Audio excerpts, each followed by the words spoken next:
Hello, everyone. Tonight, we are walking through a desert that once had teeth. The air is dry enough to crack your lips just by thinking. Wind whispers across an ocean of golden sand, but something's off, too still, too perfect, like the dunes are holding their breath. And buried somewhere beneath your next footstep, something waits. Something that hasn't blinked in 1,000 years. Something with teeth made for silence.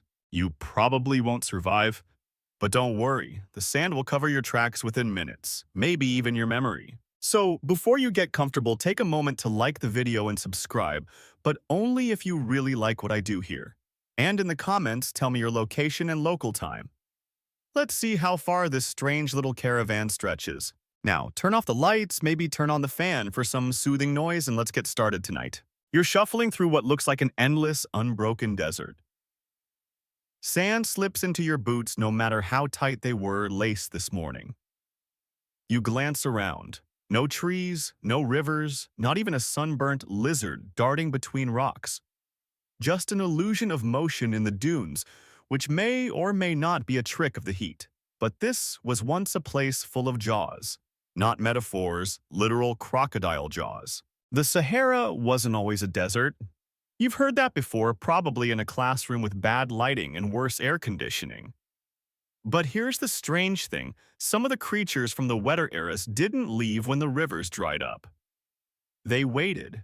Hidden under your feet might be the remains of Crocodylus checchiai, a species of prehistoric crocodile that somehow bafflingly adapted to life in the shifting dunes. Its name sounds like someone sneezing politely during a lecture, but don't let that fool you. This was no cartoon swamp croc. This thing hunted in silence, in sandstorms, in landscapes where time got lost and memory was dry as bone. And unlike your modern Nile crocodiles, which at least have the decency to look like they belong near water, this one was different. It had high-set eyes like periscopes, smoother scales that trapped less dust and an uncanny sense of timing. Think of it like a reptilian sniper that only moved when the sky turned yellow and screamed. Historians still debate whether these crocodiles truly lived full-time in deserts or if they followed the disappearing rivers deeper into sand like doomsday pilgrims. But the bones say something stubborn. They stayed long after the water was gone. If you close your eyes and kneel down, go ahead, I'll wait. You can almost hear it. The creak of a drying jawbone, the rustle of wind slipping into ancient air holes. Maybe it's just the breeze. Or maybe it's something remembering the shape of prey. And here's a lovely off-topic fact for you: camels have 3 eyelids to keep out sand. 3. Just enough to blink politely, suspiciously, and judgmentally at once. Which is appropriate because even they would look at this desert and go, "Yeah, I'm good, but you're not good. You're still walking." Every footstep sends a puff of powder into the wind, and if you're quiet enough, you can almost imagine something listening under the crust. Not out of malice, just habit. The way you check your phone every 5 minutes. The way some crocodile skull checks the horizon every time a gust sounds just right. There are rumors passed down through desert families about places where goats refuse to walk. Not cliffs, not caves, just open flatness with nothing special about it, but something underneath. Old people claimed the animal smelled something or remembered something, a ripple in the dust, a hiss mistaken for wind. You might laugh now because you're modern and clever and wear SPF. But if you're standing in just the wrong place during just the right hour and the wind picks up hard enough to erase your footsteps behind you, tell me, would you keep walking? Because these crocodiles, they didn't chase, they waited. Patience isn't just a virtue, it's a weapon. Ask any successful predator or teenager waiting for a microwave beep. The crocodile under this sand didn't need to run. It only needed to not be seen, to not be heard. It only needed one thing: for you to walk too far into nowhere and realize too late that something had never left. There's a fossil in Libya, a whole croc skull found where no river runs. It's got teeth worn down not by gnawing fish but by grinding bone and dust. its eye sockets face forward, unnervingly curious. Not like a swamp lurker, more like a watcher, a waiter. The kind of face you'd see once far too late and only just before the world tipped over into red. That skull is real. It's in a museum now, polished and placed under glass so children can press their faces against the case and say, "That's cool," while their parents Google lunch options. But out here, the rest of it might still be out here. Some parts of the desert are too remote for satellite mapping, too hot for drones, too wind-whipped for archaeologists to do more than squint and go, "Nope." Which means there could be more skulls, more patient jaws, waiting, always waiting. A joke to lighten the mood. What did the sand say to the footprint? Don't get too attached. Too late for that. Because tonight you're walking through a mouth that hasn't closed yet. And if you feel something shift beneath your feet, don't panic. Just smile politely like the camel with its 3 eyelids. You might be the first visitor this crocodile has had in 7,000 years. Be a good guest. Don't scream. You don't see it at first because nobody ever does. The ground looks the same, smooth, shimmering, untouchable. But under one ridge just a few centimeters below where the wind combs the sand like a distracted ghost, something ancient is curled in sleep. You crouch, maybe because your legs are tired, maybe because something in your spine is whispering. Look closer. And there it is. Not teeth, not claws, but a subtle curve. A fragment of scale. You brush it gently the way someone might wipe dust from an old photo or rub a lamp and hope for wishes. The sand parts like it's exhaling. And that's when you realize you're not touching rock, you're touching armor. The bones of Crocodylus Checchiai aren't soft museum bones, the kind displayed behind velvet ropes. These are heavy, weathered things that feel more like relics than remains. They bear stories, or at least they refuse to deny them. Discovered in the 1930s in North Africa, the first skull of C. Checchiai was long, low, and unsettling. Fossil hunters expected a Nile croc clone. What they found instead was a creature that didn't quite match the others. The snout was more gracile, like it had traded brute force for stealth. The eye sockets were set just high enough to suggest scanning, not stalking. It wasn't a swimmer, it was a sinker, a drifter in place. One researcher called it the crocodile that stood still long enough to change. Another called it a myth wrapped in calcite. And one poor intern reportedly whispered, "I think it's still looking at me," before quietly quitting anthropology and becoming a yoga instructor. The odd part, C. Checchiai lived during the Miocene epoch roughly 7 million years ago when the Sahara wasn't all sand. It was transforming. Lakes were shrinking. Rivers were growing temperamental. The land was caught between memory and drought. That's the exact kind of awkward in-between where monsters tend to linger. Historians still debate whether this species was strictly desert-adapted or just tragically caught in the ecological transition, like someone showing up to a pool party just as the last inflatable dolphin deflates. But evidence keeps trickling in. A skull here, a jawbone there. Enough to sketch the suggestion of something that adapted and then was buried by time itself. You lean in and the wind throws sand in your face like a defensive toddler. You wipe it away and notice the way the scales are arranged not randomly, but like rows of shingles on a bunker. Efficient, dust-repellent, perfect for surviving 1,000 dry seasons without a single puddle to soak in. Here's a bonus fact you didn't ask for. Crocodiles can go months without eating, especially in colder or drier conditions. Their metabolism slows down like a sleepy librarian, which makes you wonder what happens when that kind of patience is matched with a setting like the Sahara, where everything else is in a hurry to die. A pause. The sky tints amber as a sandstorm builds in the distance. Thin at first like gauze stretched across the sun. You squint. The horizon shimmers, then jitters. The wind tastes metallic now. That means it's carrying something. Dust, memory, a warning. You glance back down at the fossil. The shape of the jaw becomes clearer. It's almost smiling. Or maybe that's projection.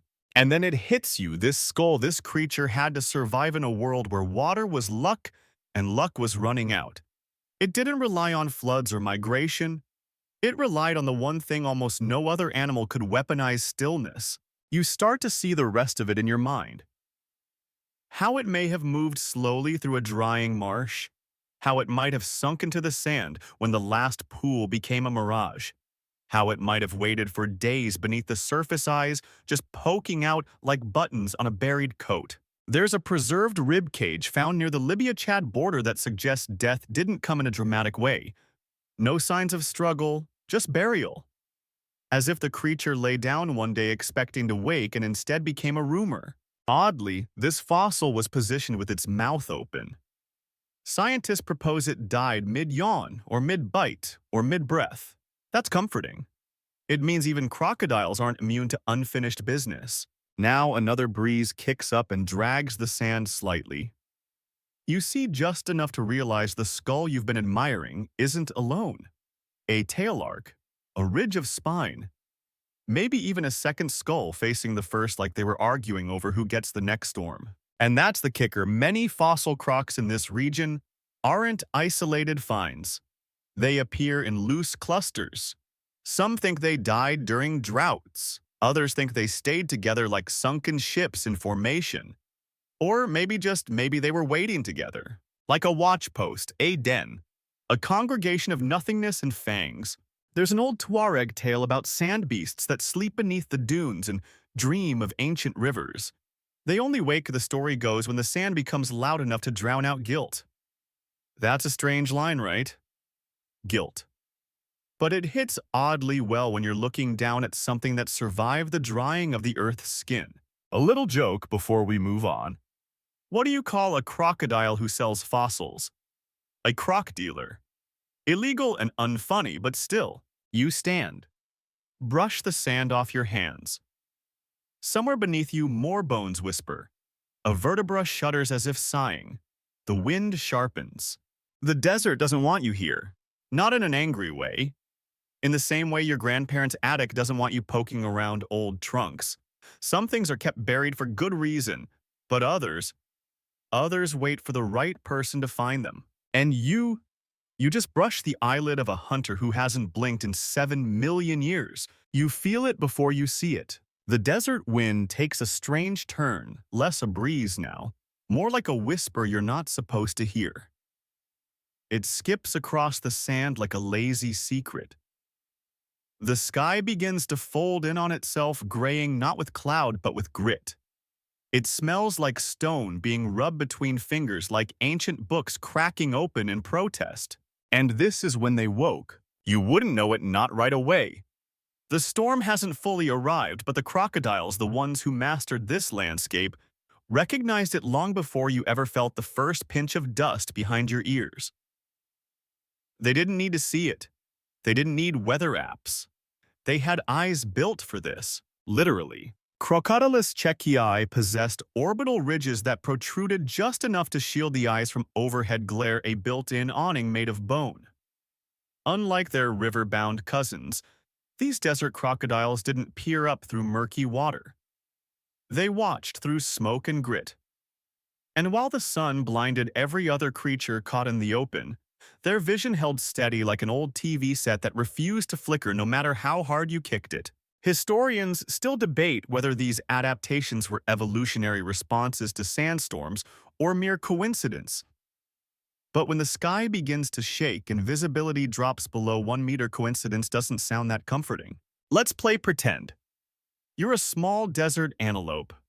You've survived drought snakes and the deep disappointment of your first cactus fruit. Then the wind starts to rise. You hunker, you squint. You do what prey always does, wait it out. But you're not alone. Because somewhere, just ahead, a shape is forming that the wind can't quite erase. Not rock, not bush, something lumpy, dark, motionless. You shuffle closer to shelter, and it opens its eyes. Crocodiles are known for motionless alertness. They rest with their eyes open, pupils vertical and unwavering, like little judgmental mirrors. During sandstorms, this gave desert crocs an absurd advantage. Every creature crouched or scattered, but they began to see. And seeing during a sandstorm is like reading a book during a fire drill. Things blur, time skips, but not for them. For them, this was when the noise of the world went quiet. Not literally, of course, the storm roared, but it muffled the important things, the shuffles of panicking prey, the beat of retreating hooves, the subtle change in air pressure when a young lizard hesitated before bolting. Because that's all it takes, a moment of hesitation. And then the croc moves. Not fast, not flashy, just enough. You won't hear it. No splash, no grunt. Just a dry slide. A whisper beneath your own panic. And that's the secret. These crocodiles didn't use storms to hide. They used them to hunt. Off-topic but weirdly relevant fact, desert-dwelling gerbils use ultrasonic squeaks to warn one another of danger. We can't hear them. Most predators can't hear them. But what if something could feel them? A ripple in the air. A vibration under the sand. It's not hard to imagine a creature so still, so ancient, that it learned to read the world like Braille through dust. The Miocene wasn't a gentle era. Tectonic plates were twitchy, weather was erratic, species were constantly auditioning for extinction. So to survive, you didn't just need teeth, you needed timing. And timing for these crocodiles meant waiting for the sky to break. That's when their eyes opened. A field study of preserved croc skulls showed that many were found with intact eye sockets, still angled toward the horizon. Not upward, not downward out, like they were watching for something long past their own expiration dates. The prevailing theory. They positioned themselves to scan the incoming wall of sandstorms, ready to strike in that sweet spot when prey stumbled blindly into their open jaws. Historians still debate whether these eye angles are natural death positions or hunting postures frozen by fate. But let's be honest, if your last view was of a sandstorm rolling towards you like the closing credits of life, wouldn't you want to go out staring it down? A brief joke to keep the sand out of your soul? Why don't desert crocodiles ever get invited to poker night? Too many tells. Mostly the teeth. Back to our storm. You're now in it fully. The wind shrieks like a broken saxophone, and the grains sting your skin like 1,000 miniature insults. Visibility drops to 0. You hunch instinctively. You stop moving. And that's exactly what they were waiting for. Because here's the trick. Motion draws attention. But lack of motion. That's when everything quiets. When instinct falters. And right there in that pause, something moves not toward you but around you.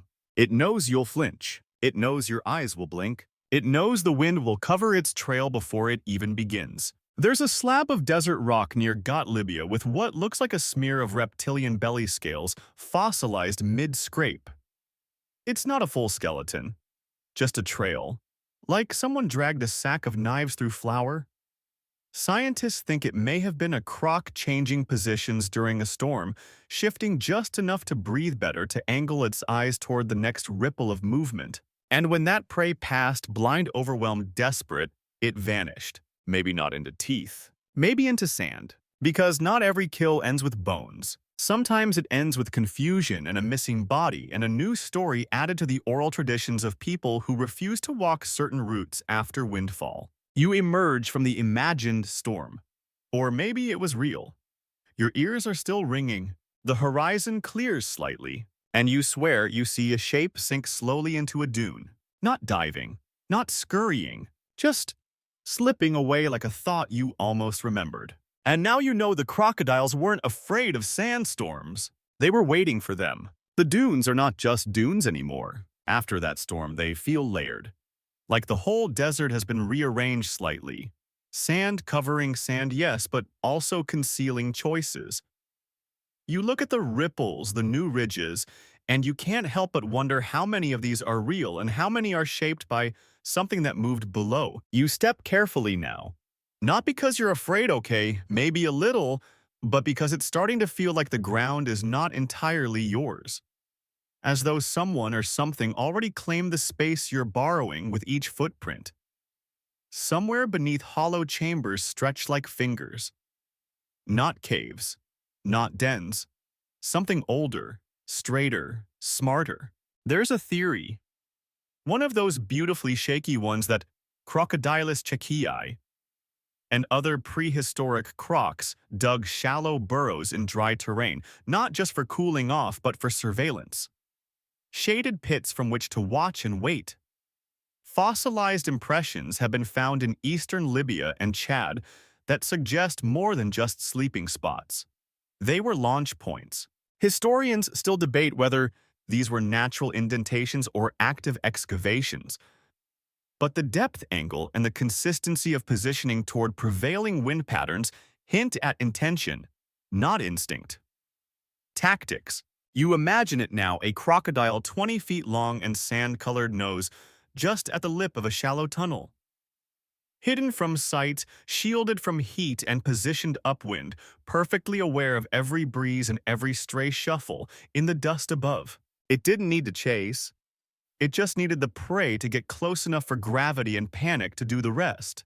Some early desert dwellers even told stories of holes that weren't there in the morning but opened silently by evening. No tracks, no scratches, just empty earth with a smooth bottom. Like something had slid out rather than in. A Tuareg folktale mentions the long smile, a trench in the sand that begins with nothing and ends in disappearance. They believed a spirit moved beneath, waiting for clouded skies and weak footsteps. Funny how often folklore accidentally bumps into paleontology. You crouch again now, inspecting the base of a dune. The angle is strange, just a little too symmetrical. You brush sand away and find nothing. But your fingers tap something hollow. Not wood, not rock. Just that eerie give of old space. You pull back, just in case. Here's an odd fact: modern crocodiles are surprisingly good at recognizing individual humans. In captivity, some have been known to hold grudges. A keeper once joked that a croc remembered the guy who forgot to feed it during a thunderstorm. Not in a cute way.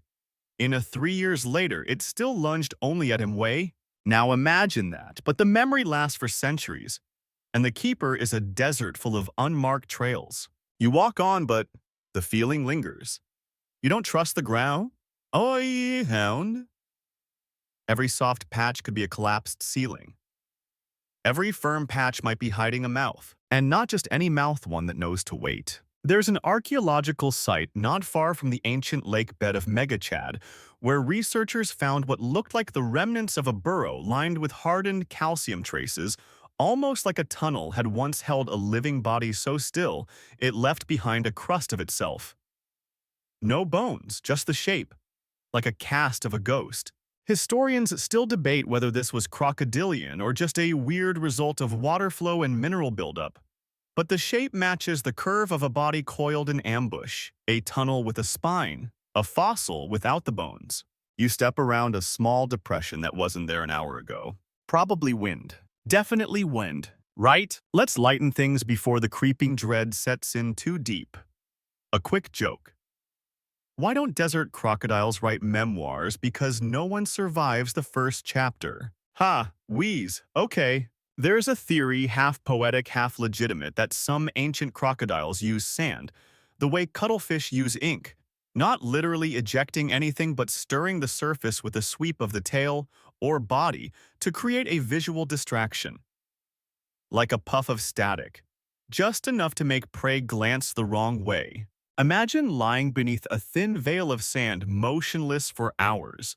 Then you hear it, a tremble in the crust. The croc twitches. The sand above slumps forward slightly. The prey pauses, confused.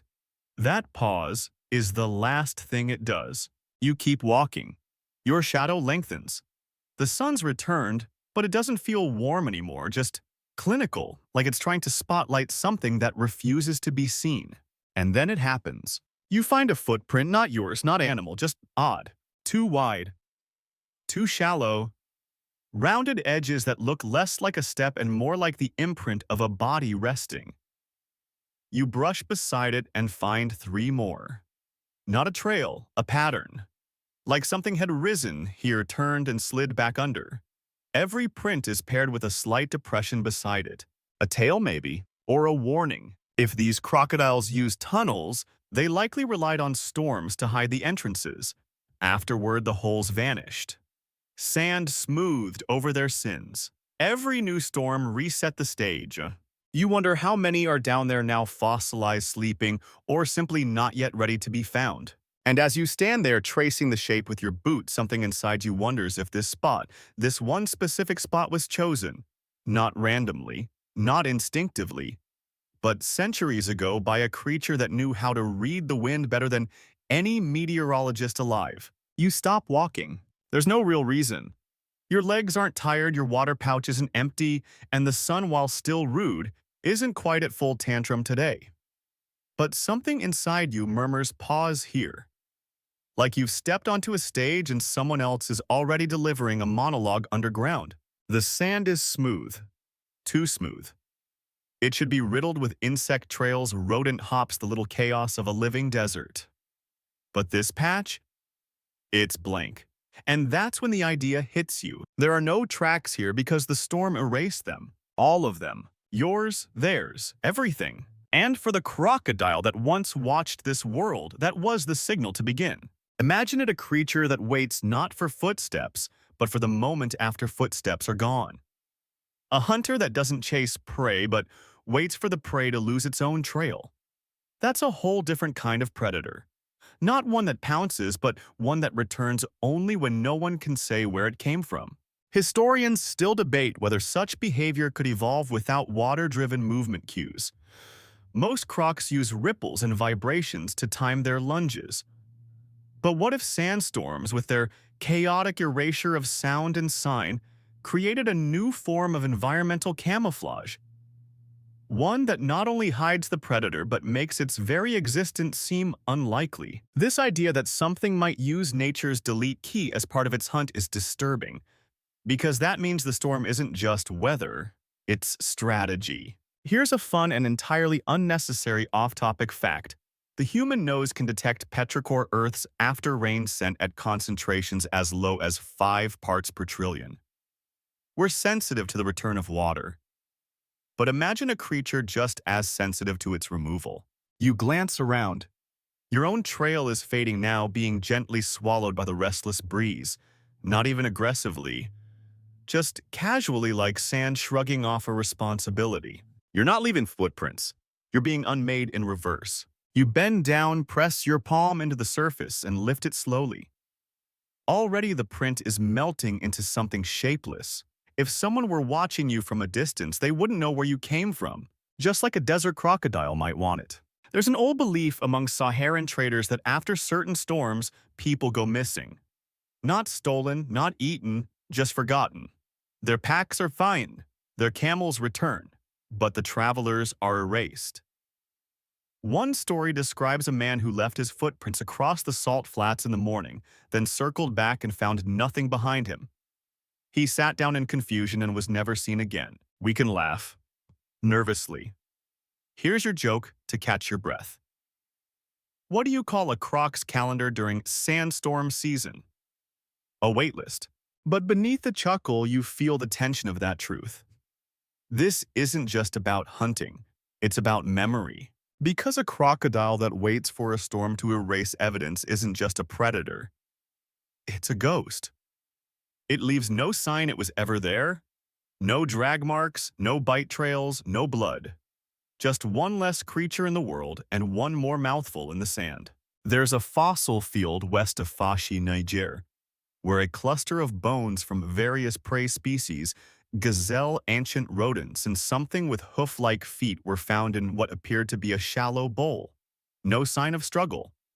No predator remains. Just disarticulated bones gently pressed into the sand facing no single direction.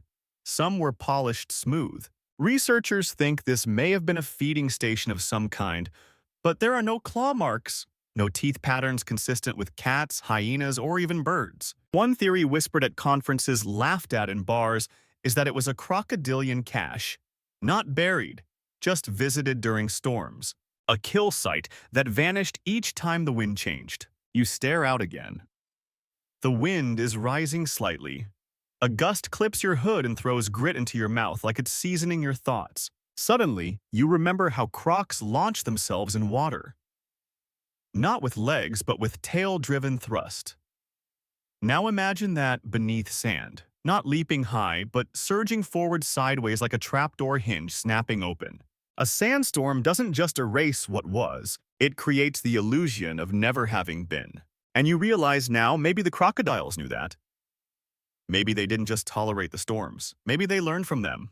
The dunes teach you something too, to stop trusting timelines. Things don't happen before or after anymore. They happen when the sand decides. You remember the story from Section 1, how these creatures waited in a place where time didn't matter, only rhythm, only readiness. And the vanishing of footprints, is part of that rhythm.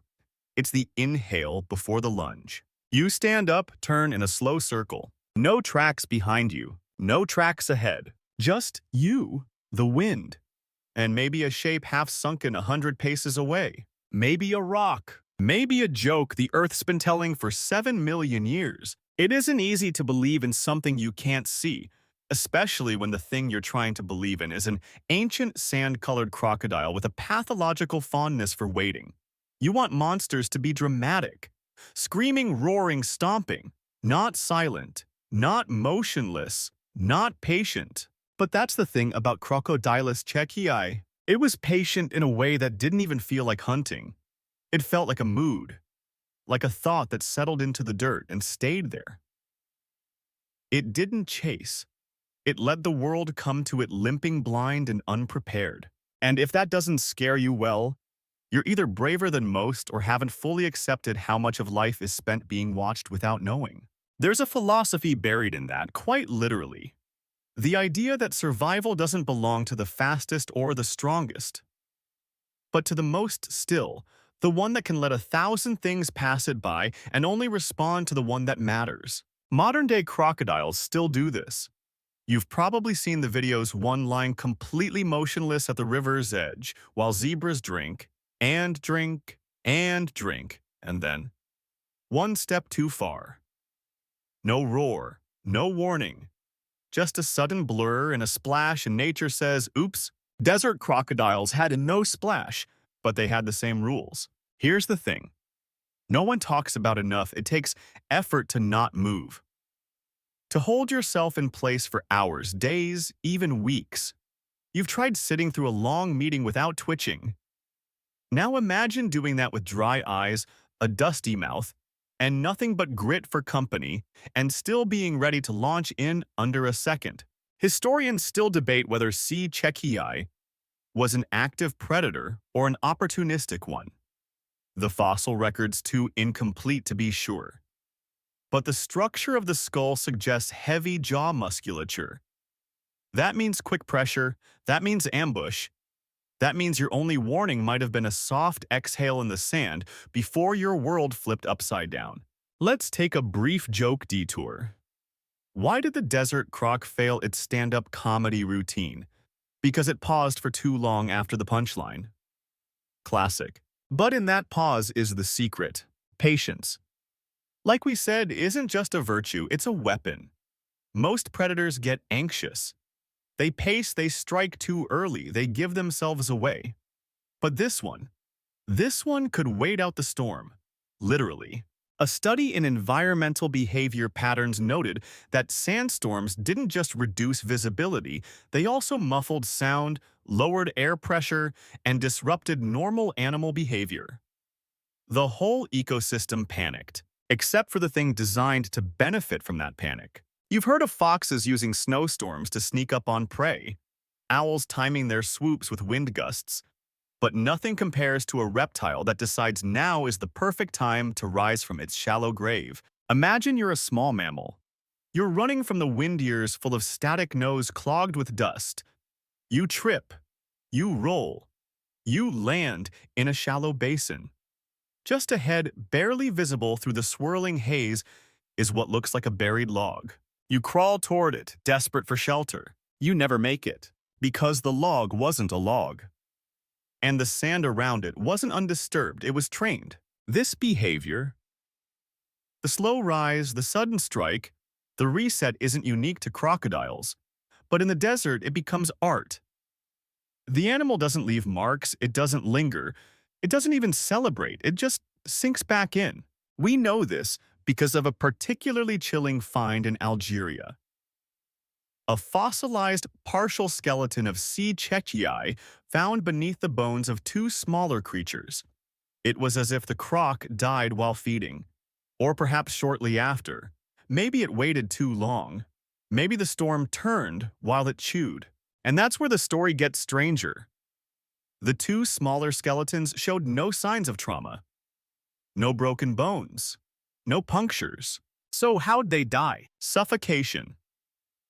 Heat stroke. Or something else, something like panic in the presence of something so still, it felt like the land itself had developed teeth. We may never know, but it's worth remembering that stillness unnerves. People don't like silence. It's why awkward pauses exist. It's why haunted houses don't need jump scares to feel cursed. They just need a lack of noise, a lack of movement, a lack of logic. And desert crocodiles, they thrived on that. Let's go off topic for a second because you deserve it. The ancient Egyptians believed that crocodiles were sacred and they mummified them by the hundreds. In some tombs, the crocs were wrapped better than the pharaohs. Imagine being so feared and respected that your corpse got a personalized swaddle. Back to our story. You walk a little slower now, less because you're tired, and more because every dune has started to look like it's breathing. You can't help it. Your brain's trying to protect you, mapping faces and shapes where none exist. But what if, just what if, some of those shapes were real? What if that gently curving ridge really was a spine? What if the bump behind it was a shoulder blade? What if the thing you thought was a sandbag was just someone more patient than you? Some desert guides say you shouldn't walk alone after a sandstorm. Not because of the heat, not because of the disorientation, but because that's when the land hasn't quite decided who belongs on it yet. And crocodiles. They're never in a hurry.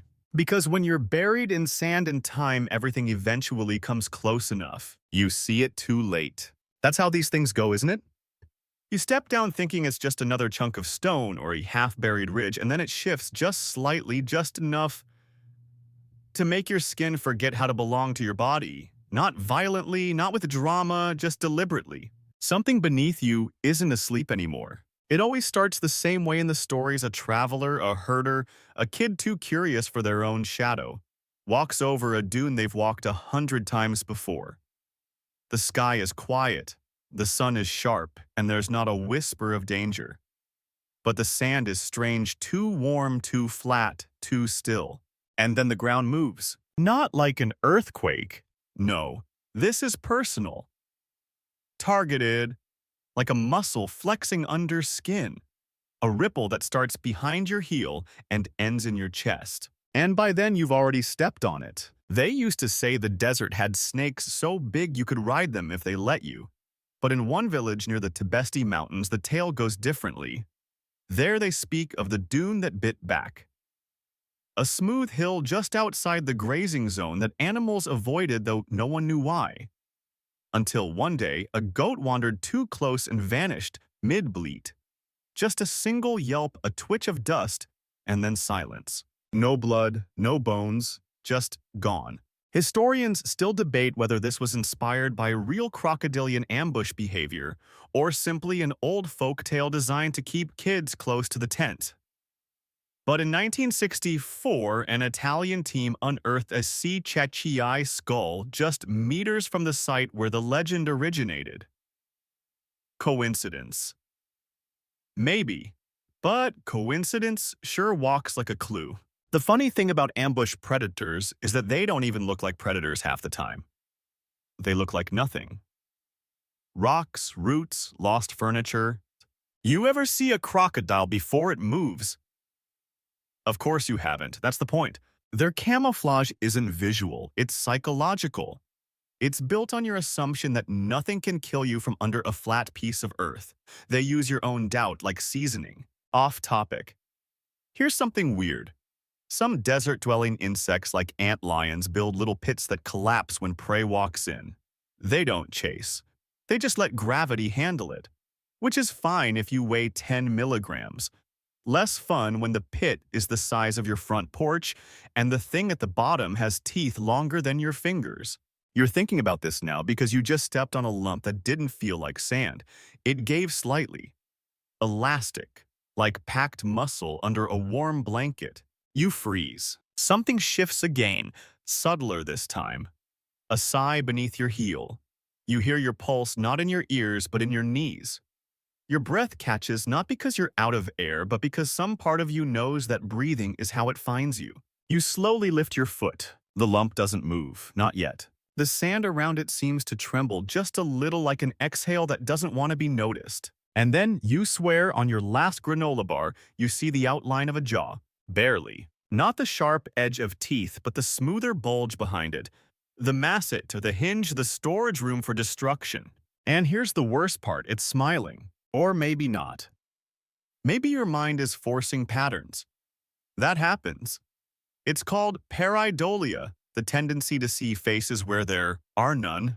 But that curve, that elegant knowing arc of bone, it feels less like a face and more like a reaction. You've interrupted something, and it's not happy. Back in the 1930s, when fossil hunters first described C. checchiai, they noted an unusually flattened upper jaw, with powerful pressure points, ideal for smashing, not slicing. This wasn't a dainty fish catcher. This was a skull made to crunch. You don't crunch unless you're expecting hard things, like bone, or shell, or regret. There's a preserved imprint from Tunisia, just the top half of a croc face found under 6 feet of sandstone. It looks like the creature was resting face up watching the sky as sediment buried it over time. What's haunting is that the expression didn't change. No sign of struggle, no panic, just waiting. Maybe it expected to wake up. Maybe it still is. Quick joke. What did the desert croc say after being discovered? Finally, someone steps on me with feeling. You take one step back. The sand doesn't follow, but your shadow shifts slightly, and for just a second the light plays a cruel trick, or maybe a true one, and it looks like something beneath you is about to rise. You don't run. Because running is the worst thing you can do around something designed to attack the exact moment you do that. You walk, slowly, like you've never done anything suspicious in your life. And behind you nothing happens, which is exactly what it wants. That's the horror here, not the attack but the maybe. The sense that this creature might not kill you today. Not because you're too fast or clever or lucky, but because it has time. It always has time. And you're just passing through. Maybe it's still watching. Maybe it's sinking back in. Maybe it's just waiting for the next goat, the next storm, the next hiker who doesn't read ancient YouTube video descriptions properly and wanders off path. Whatever it is, it's not hungry. Not right now, but it will be. You walk for an hour without seeing anything move. Not a beetle, not a bird, not even one of those judgmental desert lizards that usually sunbathe like they're better than you.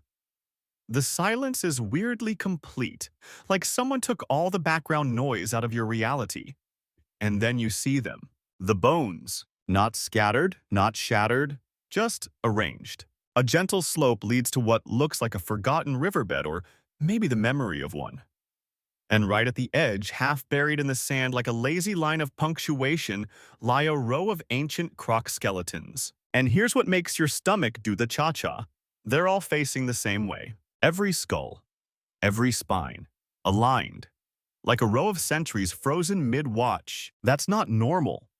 Bones scatter. Things die messily.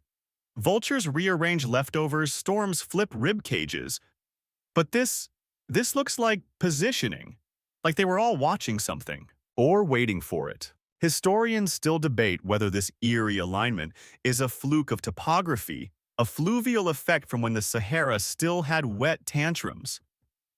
But you're standing here now staring at 7 ancient crocodile skulls tilted in the same direction toward the prevailing wind, and it feels less like coincidence and more like choreography, like something called them to attention. Maybe the storm, maybe something else. You kneel beside the nearest skull. The jaws are half-open, teeth worn but still cruel. A little crooked, as if the croc was mid-snarl when time tapped it on the shoulder. The eyes, or what's left of them, face outward. Not down, not up, outward, into the storm's path. It's almost polite the way they're arranged. No bones on top of each other. No chaos. Like a classroom full of perfectly behaved predators all watching the same teacher. And then you remember what that teacher was: sand, or more specifically, wind. There's a theory, one of those soft, squishy ones that never gets full funding, that some prehistoric desert crocodiles used wind direction as a trigger, not smell, not sight, but airflow. Their skulls with deep nasal cavities and wide-set nostrils may have picked up subtle changes in pressure before a storm even formed, like barometers with teeth. Off-topic fact. You earned one. Owls can rotate their heads 270 degrees, not to be creepy though, they are, but because their eyes don't move. Now imagine a crocodile that doesn't need to rotate anything, because it already positioned itself perfectly before you'd even existed. There's something beautiful and deeply unsettling about the way these fossilized bodies rest. One has a tail partially curled like it was about to twist. Another's ribs arc upward as if lifting for a final breath that never came. But the direction they all face into the wind's usual path. Into the noise, into the sandstorm. You whisper mostly to yourself, "What were you watching?" Nothing answers. Of course not. The desert doesn't do callbacks. But a breeze kicks up just then, nudging some fine powder from one skull's cheekbone. And for a moment you swear the jaw tilts wider, like it was smiling all along. There's a local proverb, half joke, half warning, told by guides. Don't turn your back on the wind. That's how you miss the teeth. It sounds cute until you realize the bones behind you are literally doing the opposite. They turned into the wind and stayed that way forever. You imagine it, don't you? A line of these crocodiles' half-buried eyes peeking from just under the grit. Wind howling across their skulls, and them utterly still. Not hunting, not hiding, just waiting. Watching the world blur and vanish, knowing the next moment might deliver something worth lunging for. That's the real terror here. They didn't move much, because they didn't have to.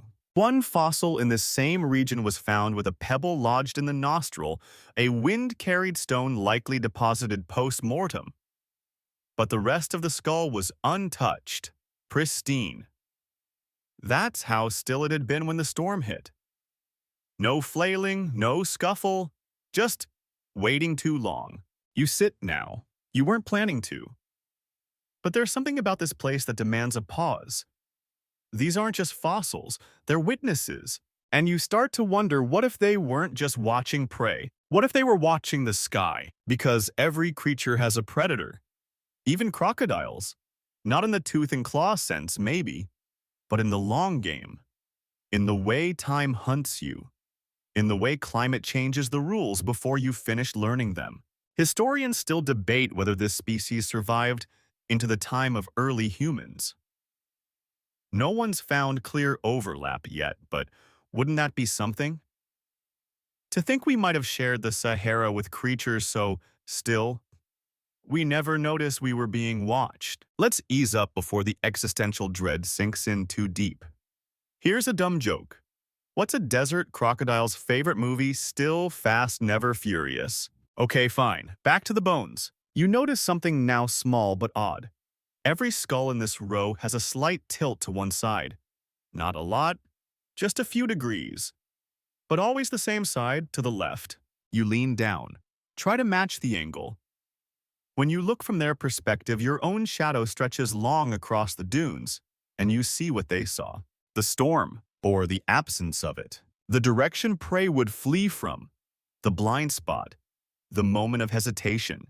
Maybe they died before it arrived. Or maybe they waited too long. You rise, dusting sand from your knees. There's a temptation to leave something here, food, water, maybe just a word. Because these crocodiles didn't just hunt. They remembered. Or maybe they taught the land how to. The wind starts low. Not a gust, just a murmur. Like the desert is humming to itself, remembering a song it used to sing before it dried out. You pause again.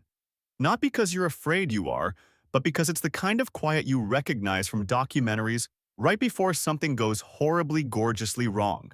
And then it hits you, this is crocodile weather, not river weather, not humidity and lily pads weather, but dry, chaotic, sound-swallowing air.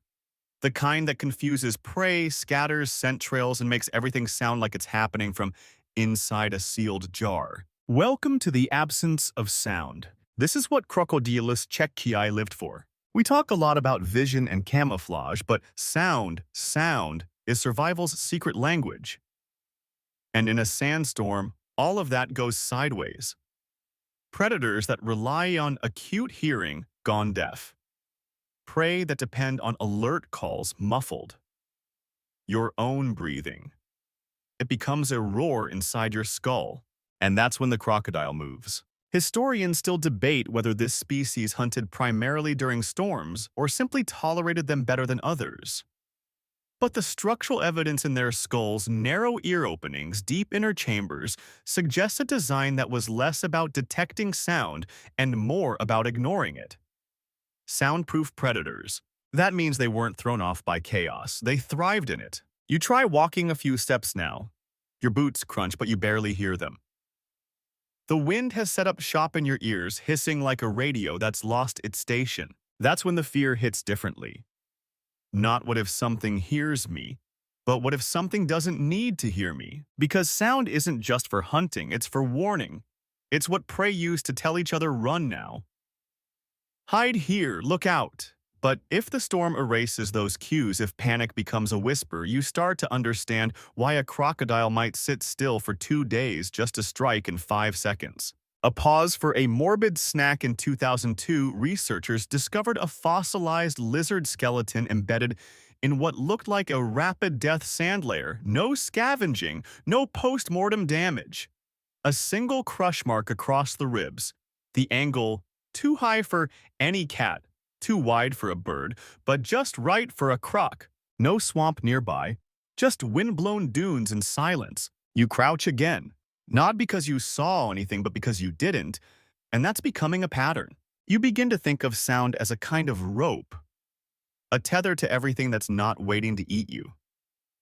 When it's gone, so is your sense of space, direction, maybe even self.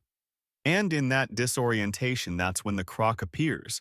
A reminder these weren't fast creatures, not cheetahs, not sprinting monsters, but they didn't have to be. Because you are slower when you're lost in static, when your ears are full of wind and your brain is trying to subtract noise from memory. Let's detour for humor's sake. What do you call a silent crocodile in a sandstorm? A surprise. Not your best joke, but it's all you've got. You've read stories maybe as a kid, maybe in a weird corner of the internet, about creatures that wait beneath the sand. Some claim they hum. Others say they whisper. But here's the science: sand carries vibration beautifully. A footstep 50 feet away might barely move air, but it makes the ground sing. Modern crocs use this all the time. They feel prey through water ripples. Desert crocs, they might have adapted to ground tremors, tiny vibrations through dry soil, read like Morse code through the bone of their jaws. There's a set of sea Checchiai mandibles in a Cairo museum with an unusually concave underside, almost like a dish. Theories range from feeding adaptation to wait for it vibrational enhancement. It's still unconfirmed, of course. But one paleontologist wrote, the jaw itself might have been listening. Think about that. A mouth that waits open not to bite but to listen. That's how far patience can go. You step again slower now, testing each movement like the floor might shatter. The wind picks up, pulling your hood sideways, and in the quiet beneath it, you imagine what they heard back when the Sahara wasn't silent but screaming. A storm is a perfect hunting partner. It hides scent, masks sound, drowns out final gasps. There's an old Berber tale not often told aloud about a dust-throat hunter that only comes out when even the camels go mute. It waits in shallow trenches invisible until the moment your voice vanishes. Because if you can't hear yourself scream, you can't tell anyone you ever existed. Sounds made poetic. But then again, look where you're standing. In 1990, an expedition near the Tenere found an ancient fossil bed where prey remains were all angled away from a single point, some jaws still open, bones in mid-flee. But no predator remains, just absence, the leading theory. Something struck during a sandstorm and the remains were dragged by shifting dunes. But one pattern kept repeating: all the prey had burst eardrums. Meaning they didn't hear it coming. They couldn't. You try humming now just to test. But it's like humming into cotton. You don't even hear yourself. You are prey, unmoor. And somewhere, maybe near, maybe far, a fossil that once listened through its teeth is smiling again. There's something stuck in your teeth. It's grit. Maybe a flake of old stone. Maybe just dry bread from lunch. But for a moment you think, what if that's what it felt like for them? What if every bite these crocodiles took left a little bit of the desert in their mouths? Sand clinging to cracked enamel. Wind-blown grit grinding down molars like time sharpening a whisper. Because the desert doesn't just kill things, it gets inside them. It leaves residue. And for Crocodylus Checchiai, that residue might have been a lifestyle. These crocodiles didn't have the sleek, water-smooth teeth of their river cousins. Their jaws weren't built for soft prey. The fossils tell the story in jagged lines, thick-set teeth blunted at the tips, some even flared at the roots. Not slicers. Crushers. Historians still debate whether this reflects a shift in diet, perhaps from fish to something tougher, or if it's simply a preservational artifact of a rough fossil record. But bite marks found on fossilized turtle shells nearby match a croc's grip, not a cat's. And turtles, in case you've forgotten, don't squeak when bitten. They crack. Let's do a weird comparison. Modern saltwater crocodiles have a bite force of over 3,600 pounds per square inch. That's like being kissed by a collapsing piano. Now imagine a desert-dwelling cousin, less concerned with snapping gazelles, and more focused on pulverizing dry, carrion-crusted reptiles and the occasional fossilized egg it mistook for lunch. Yes, fossilized egg. There's a lovely theory fringe, of course, that some crocodiles in increasingly barren landscapes adapted to feed on whatever was left behind, including the long-abandoned remains of other species. A sort of prehistoric leftovers menu. There's even a known specimen of a croc tooth found embedded in a fossil egg of an extinct ground bird. Was it a lucky strike, or just an ancient example of someone saying, "You know what, I'll try it, crunchy." But back to Jaws. You crouch next to a partially unearthed skull, brushing the sand with the back of your hand. The jawbone is fractured in two spots, not from fossilization, but from stress wear. The front row of teeth are ground flat, like someone tried to chew through bricks. And here's the worst part: that crocodile probably lived for years like that. They don't need pristine teeth, they just need pressure, pain tolerance, and more patience than evolution usually allows. You run your fingers along one of the worn molars. It doesn't feel like a tooth anymore. It feels like a tool. Something forged over time for breaking, not tearing. Like the desert had sharpened its hunter into something brutal and deliberate. Time for a joke, because your pulse is a little too present. Why did the desert crocodile switch to a plant-based diet? Because everything else crunched back. There's a story from an old travel journal, late 1800s, maybe apocryphal, about a skeleton found near an oasis. Its limbs oddly twisted and its chest crushed inward. The locals said it wasn't an accident. The old jaw bit down too slow, they warned. But it didn't need to do it twice. This fits the fossil record in a deeply uncomfortable way. You see many croc skulls from this region show damage not caused by attack, but by sheer repetitive force. Bones thickened by use. teeth regrown, misplaced, then ground down again. The jaws didn't just bite. They argued with the world until it gave in. In modern crocs, worn teeth are replaced continuously. But in fossils of sea Checchiai, the evidence suggests fewer replacements over time. Maybe because nutrients were scarce. Maybe because they didn't need perfect teeth just enough to make a dent in whatever unfortunate item they decided was edible. And in a sandstorm, when prey was stunned or suffocating, a bad bite was still a bite. There's a specimen held in a storage vault in Tripoli, too fragile for display. It has a small pebble fused inside one of the teeth, not in the jaw, inside the tooth. Researchers think the animal may have bitten a stone so hard it embedded into the pulp, then kept biting anyway. Which tells you everything you need to know about this predator. It didn't care if the food bit back. It cared if it broke. You begin to understand the shape of this creature's life. Days beneath the surface, eyes watching the storm, wind rising. A stunned lizard stumbles past, and then a lunge, a crush, a swallowing of grit and bone and dust. Maybe a tooth cracks, doesn't matter. There's another storm coming next week. The desert is full of things that crack. Shells, bones, jokes, even time.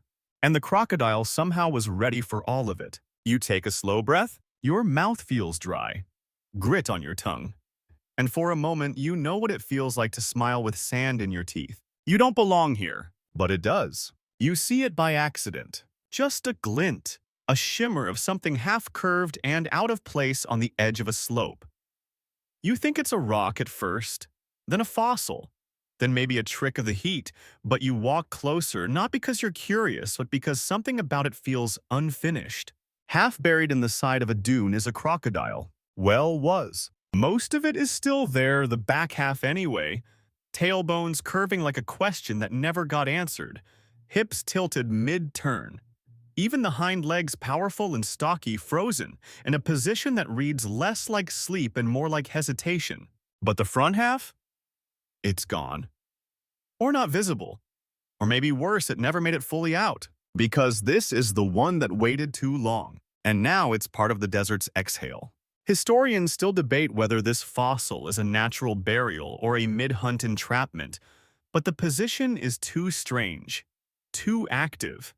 The spine is twisted slightly, like it was caught between going back in and springing forward. The head might still be in there buried beneath meters of wind-stacked sand. Maybe it died rising. Maybe it died sinking. Either way, it didn't die resting. You sit on a rock nearby. You don't touch it.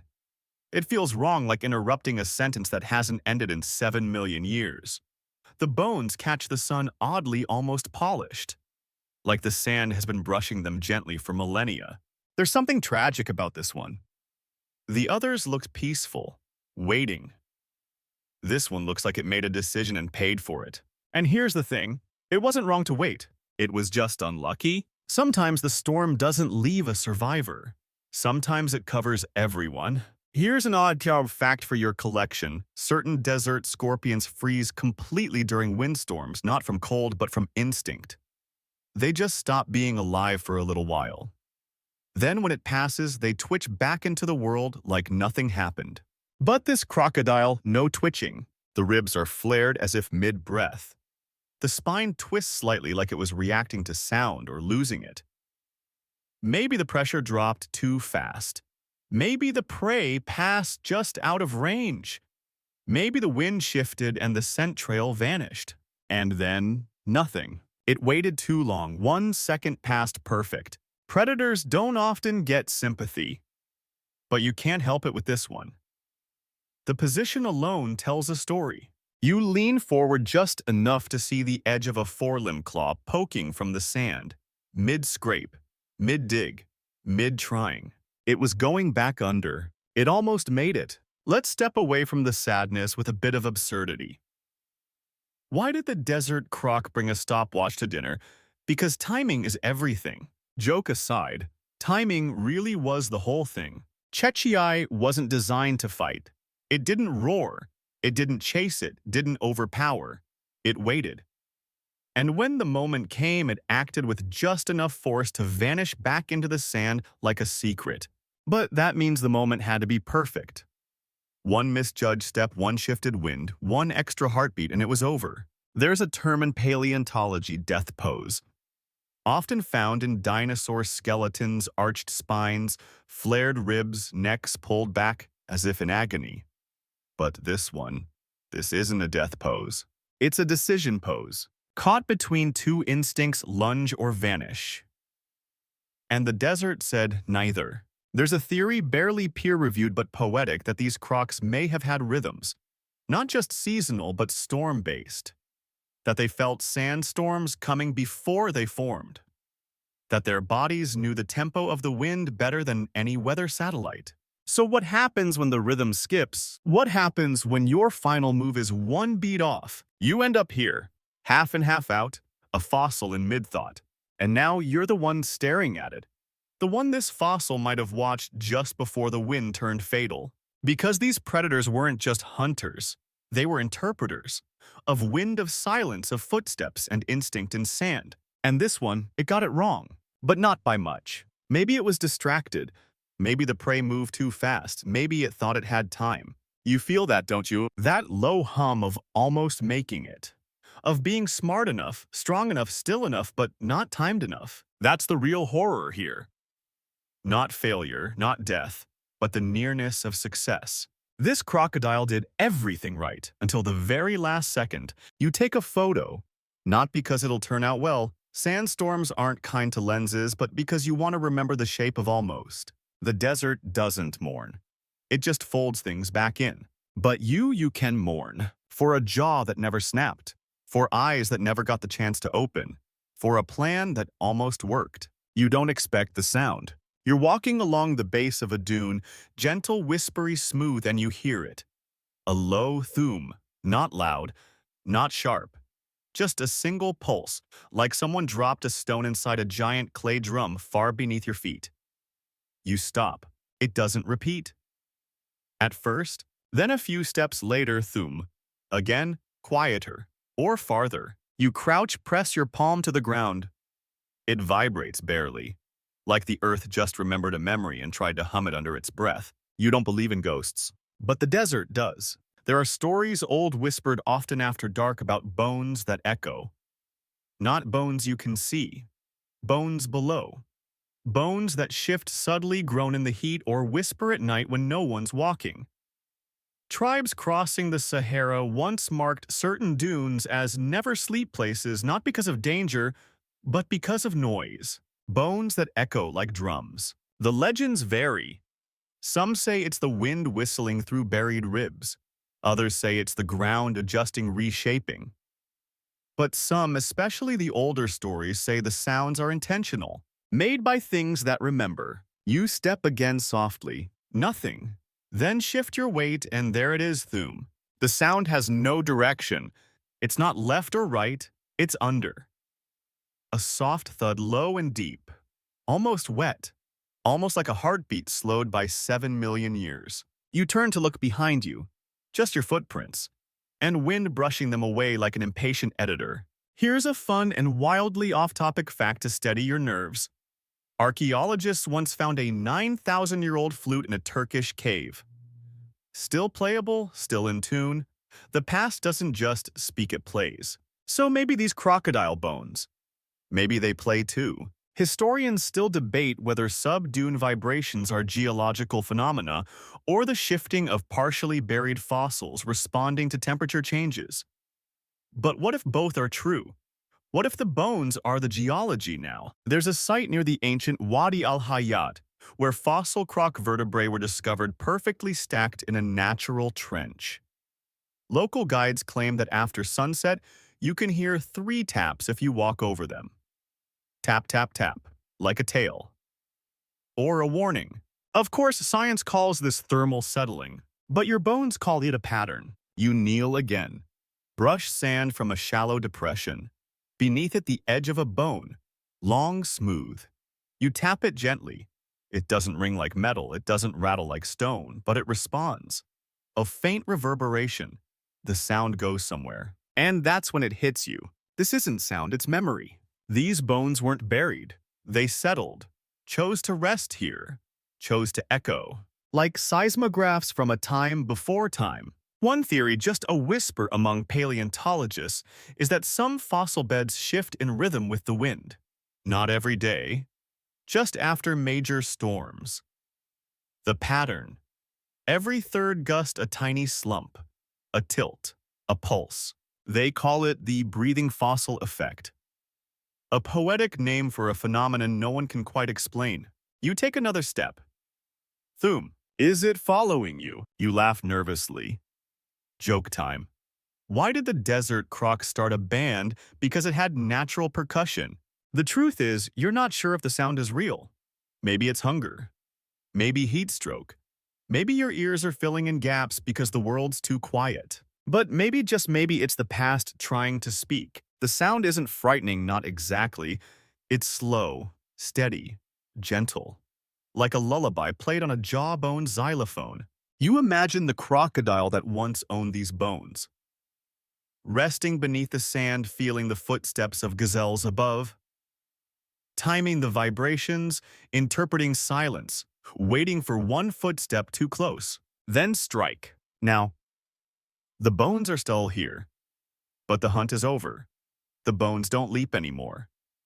They listen, and they whisper back in pulses of pressure and sound and memory. You lie down just for a moment, ear to the ground. It's warm, dry, comforting in a way that doesn't make sense.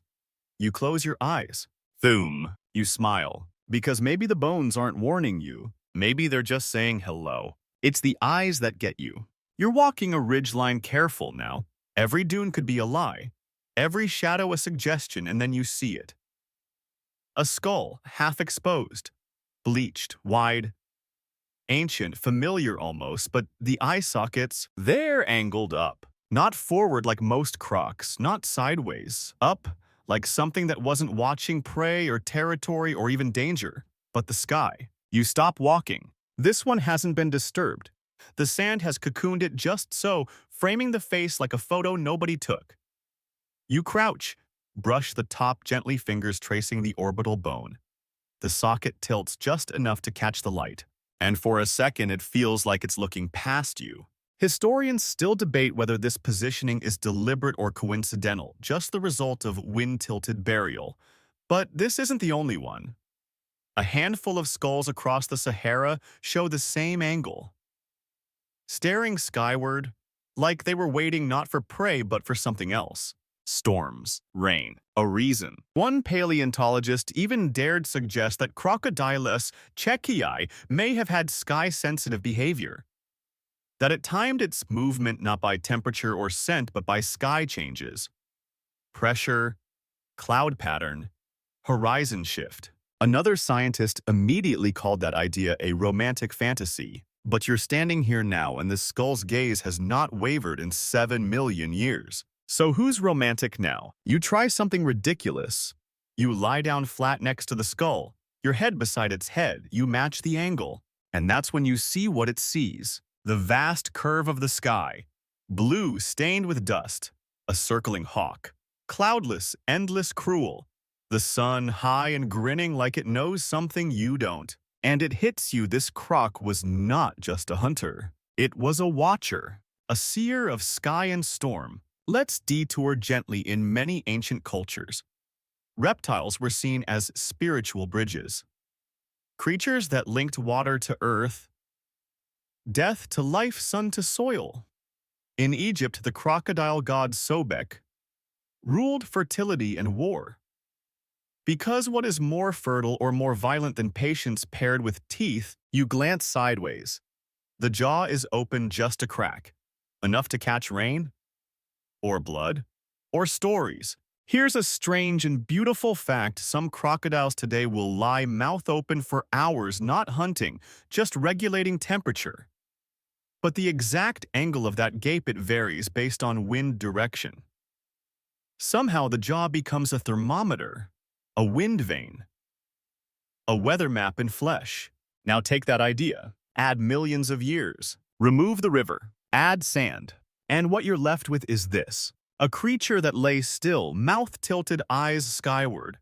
Not passive, not lost, just calculating every cloud, every gust, every hint of pressure on the horizon. Because in a desert, you don't just wait for prey. You wait for the moment the sky changes. That's when the world forgets itself. And that's when you rise. You reach forward, place your palm over the eye socket. Not to hide it, to understand it. It's smoother than you expected.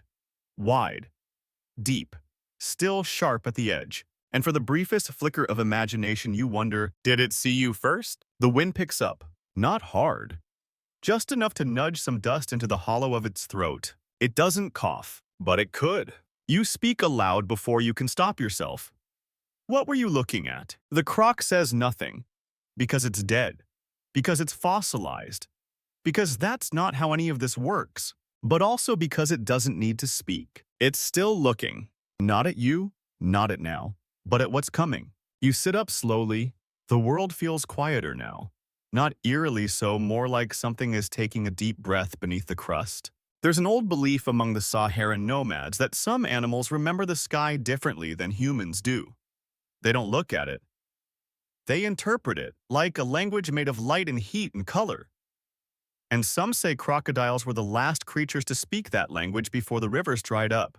A myth, sure. But so is the idea of a desert filled with ancient predators who waited for storms. And yet here you are. You stand. Brush sand from your knees. One last look at the upturned skull.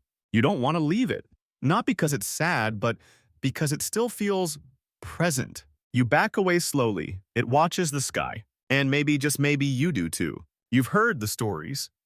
The Sahara, a vast ocean of sand stretching beyond the horizon, wasn't always so barren. Satellite images and geological surveys have peeled back the layers of time to reveal a hidden truth. Beneath this sea of dunes lies the memory of rivers, lakes, and swamps, lush corridors of life long vanished. This place was once green, thick with vegetation, full of water so plentiful it carved the land, creating fertile havens amid the sprawling plains. It was the kind of place where crocodiles thrived, not just survived. But the desert was patient too. It waited. Slowly, relentlessly, it claimed the water. Historians still debate the timeline, whether the Sahara's greening periods were brief interludes or extended ages, but recent evidence suggests a cycle of wet and dry epochs lasting thousands of years. And during those dry spells, the rivers receded, pools vanished, and life had to adapt or disappear. Crocodylus Checchiai lived through these shifts. It witnessed the desert's slow transformation, the drying of lakes, the silencing of water. It remembered the wet world, but endured the dry. There's a remarkable satellite scan from the late 20th century that revealed ancient riverbeds beneath the sands, meandering scars invisible to the naked eye, but vivid in infrared. The shapes resemble veins in a leaf or the branching roots of an invisible tree. Imagine that river running deep and a crocodile lying patiently in its shallows. The crocodile's bones may be fossils now, but the memory of water courses beneath the desert like a ghost current. An off-topic fact. The Sahara once hosted hippos. Yes, hippos. Huge, noisy, river-loving hippos that rivaled the Nile's modern residents. Hippos are territorial and noisy, completely different from the quiet, patient crocs you've been following. Yet they shared the same shrinking wetlands, competing for a vanishing paradise. It's tempting to picture Checchiai as the last sentinel holding ground as the hippos moved on, the waters dried and the green faded. The desert crocs became masters of stillness, not because they wanted to, but because they had to. To live in a world where water is memory is to learn patience unlike any other. To wait not just through days or seasons, but through millennia. You stand now on one of these ancient river scars, tracing the faint line with your boot. The sun bakes the sand above, but beneath your feet lies a secret world, a watery past turned to dust. You wonder how much the crocodile remembered. Did it recall the sound of flowing water? The cool slip of fish scales? Or did it forget adapting to a new rhythm? Sandstorms instead of floods, heat instead of cool shade. Historians still debate whether desert crocodiles evolved directly from aquatic ancestors, or if they represent a separate adaptation. Fossil evidence is frustratingly incomplete, like a story told in missing pages. But every new find pushes the narrative this species was a bridge between worlds. You breathe in the dry air, heavy with heat and silence, and you can almost hear the ghost of flowing water beneath you, the echo of ancient rains, and you realize this isn't just history. It's a living story told in sand and bone, a joke to lighten this gravity. Why don't desert crocodiles ever carry umbrellas? Because the sandstorms do all the drenching. But the joke carries a truth in this place. Nature's rules rewrite themselves constantly. And survival means learning those rewrites faster than anyone else. You take a step back from the river scar and look out over the dunes. The desert might be dry, but it still remembers the water, and so do the crocodiles. You're already in its mouth. Not literally, of course. No snapping jaws closing behind you, no sudden lunge, no teeth sinking into flesh. But the desert croc isn't about theatrics. It's about patience, about waiting, about time folding quietly until it's too late to look away. You shuffle along the cracked earth, feeling every grain of sand press against your boots. The wind whispers like a ghost, teasing your ears with secrets you don't fully understand. You glance around, half expecting the dunes themselves to ripple, not with wind, but with something alive. Maybe they are. Because the crocodile you've been chasing through time isn't just a creature of flesh and bone. It's a shadow, a rhythm, a memory embedded deep in the desert's heart. You feel it in the silence between gusts, in the way your footsteps vanish almost as soon as they appear. In the way the sun seems to hang just a little too long in the sky, as if hesitating to let the day end. It's patient, more patient than you. The desert doesn't just erase footprints. It rearranges them.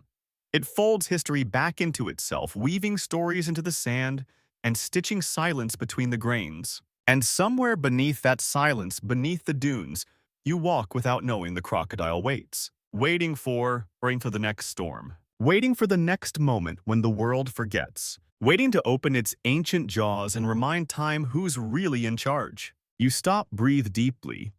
The air tastes like dust and forgotten things.